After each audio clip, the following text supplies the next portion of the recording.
like to talk about the actual measures, like what are those actual disciplinary measures before I go into detail. That let's look at the verse and what Allah subhanahu wa ta'ala suggested, and it's those women on whose part you fear disobedience. 3 measures are recommended. Advise them first, leave them alone in bed, and hit them. Okay. It's simple, like advise them means explaining the rule of Allah subhanahu wa ta'ala and encourage her to be obedient. Okay. And warn her against disobedience.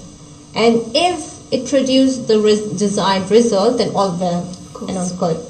But if it doesn't, then the other measure which he can use as husband can, refuse to share the bed with her and not being intimate with her or by not sleeping.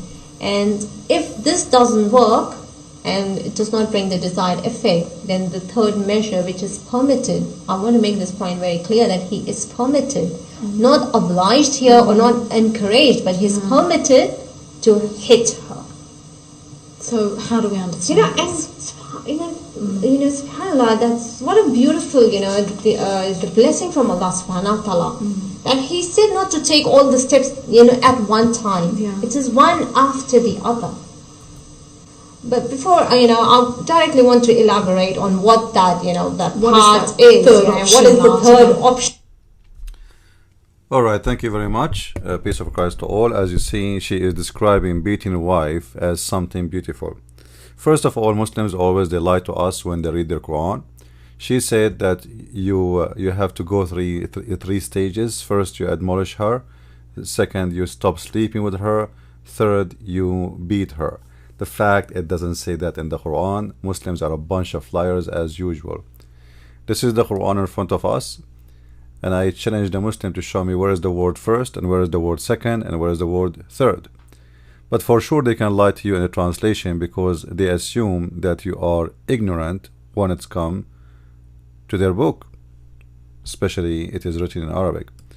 And any knowledge you are going to earn is going to be about what is given to you in a translation.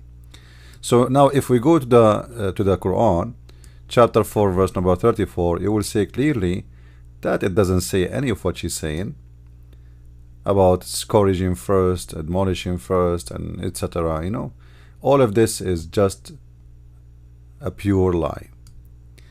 Let us make it clear for you guys, so you can read it with us and we can show you how Muslims fabricate stories. If you read with me here in the verse, it says,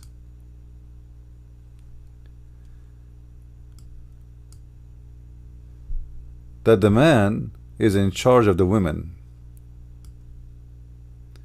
Why they are in charge? Because they spend their money on them. So the wife in Islam is the same as a whore. When you pay a whore, this whore, she have to give you a service, and she don't give you the service, you are not satisfied, you can supposedly, according to Islam, you can beat her. So the woman, she is getting wages for being a sex toy.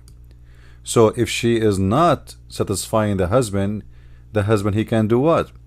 So good women are the one who is obedience, as you see here. Let us change.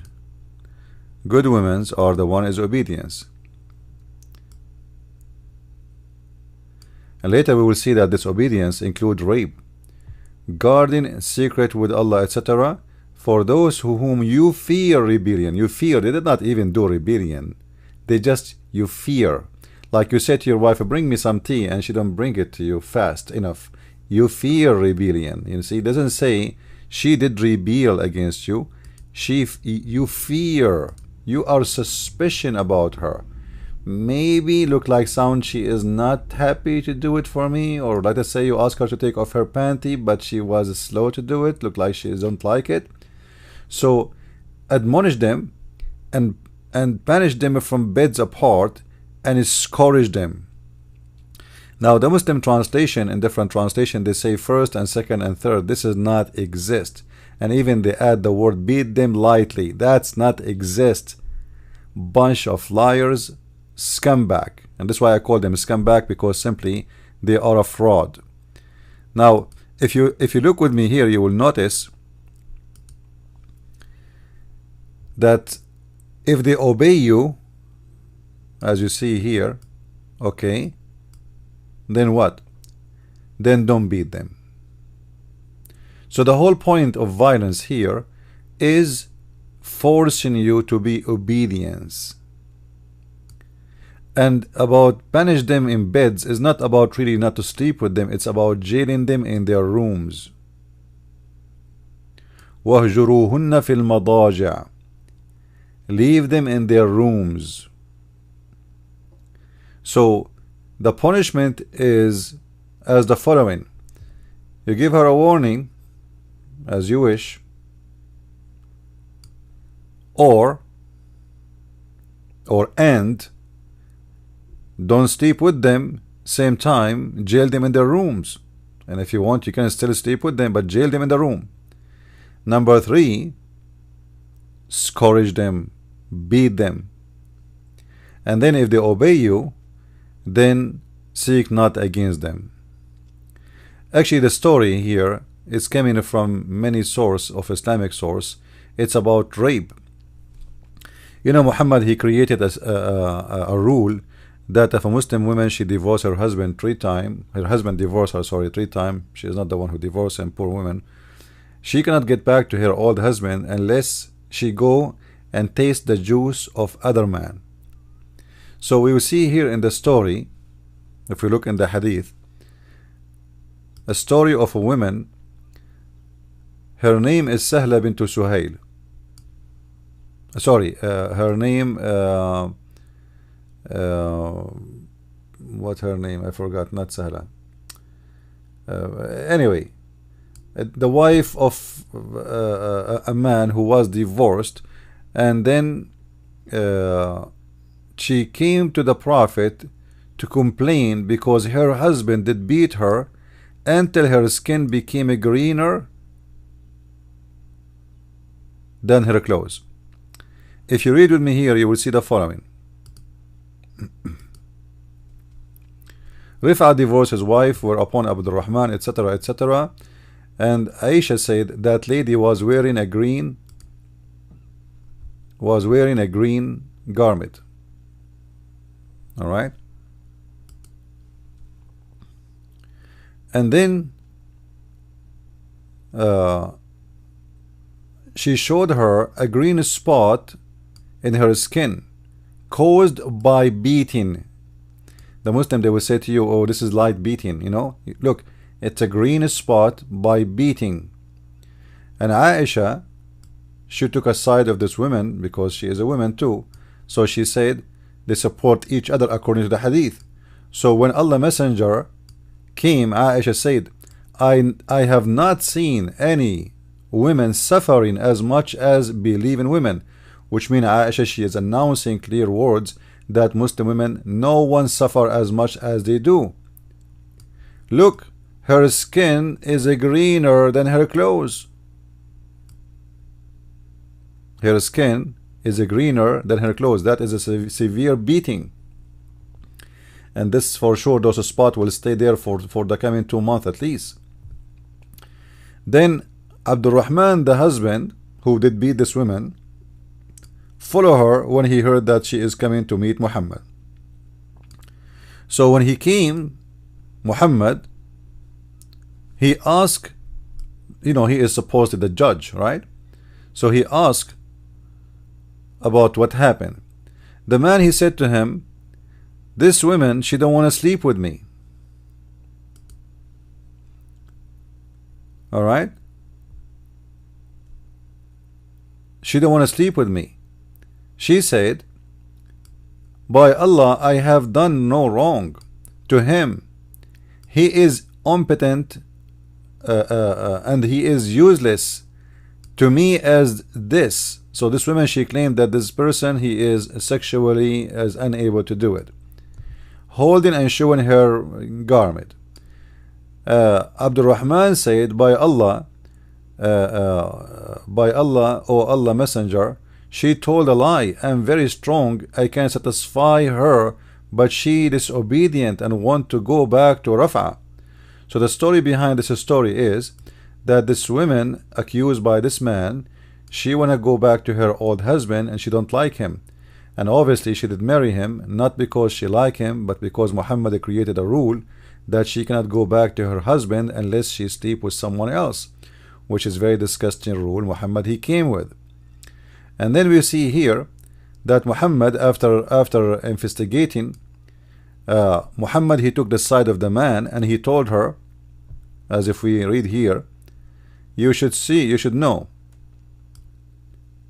it's unlawful for you to remarry Rafa unless Abdul Rahman has sexual intercourse with you. The fact it doesn't say that. The fact in Arabic it says حتى يذوق عسيلتك, حتى يذوق عسيلتك, until he tastes your juice. The Muslim they translate it as sexual intercourse. Well, for sure it is sexual intercourse, but it's about tasting her juice. Very dirty language. So according to the translation, until he have sexual intercourse with you. And then Muhammad he took the side of the man and he made no punishment, and then he gave a verse of the Quran saying that men are in charge of women so they can beat the hell of them. Why they can beat the hell of them? Because they spend their money and their property on them. So if a man he spends some money on you, you became his whore according to Islam. And for sure she was saying in the video, I mean, how beautiful it is. You see how beautiful it is? It's so beautiful that Allah he made Muslim women equal to a whore. Very beautiful. I mean, how in the world you can not see how beautiful that is? What's wrong with you people? It is so beautiful. Hear it again. It's hard to believe, right? But this is the truth. Clear that he is permitted, not obliged here or not encouraged, but he's permitted to hit her. So how do we understand? SubhanAllah, that's what a beautiful, the blessing from. What a beautiful. What? What a beautiful. You see how they fooled the women in Islam. This woman, she agreed that she to be a chicken, to be a whore, and a man he can beat her just because he spent some money on her, as if she is a sex toy. This is exactly the value of a woman in Islam, and this is how make them stupid, foolish, don't use their brain. How beautiful it is. You see how beautiful it is? That the man he can beat you. It's so beautiful. And remember, the man, if he stops sleeping with the wife, he have many other wives. The woman, she can't stop sleeping with the husband if he is disobedient or doing something bad. No. Only the man he can do that. The woman, she cannot beat the man if he is a bad idiot. Only the man he can do that. The woman, she cannot jail her husband in the room. Only the man can do that. Why? Because women believe you Muslims, your mother and your sister and your daughter, she is equal to a whore. Even whore, they have better rights than a Muslim women. Even dogs in America, they have better rights than Muslim women.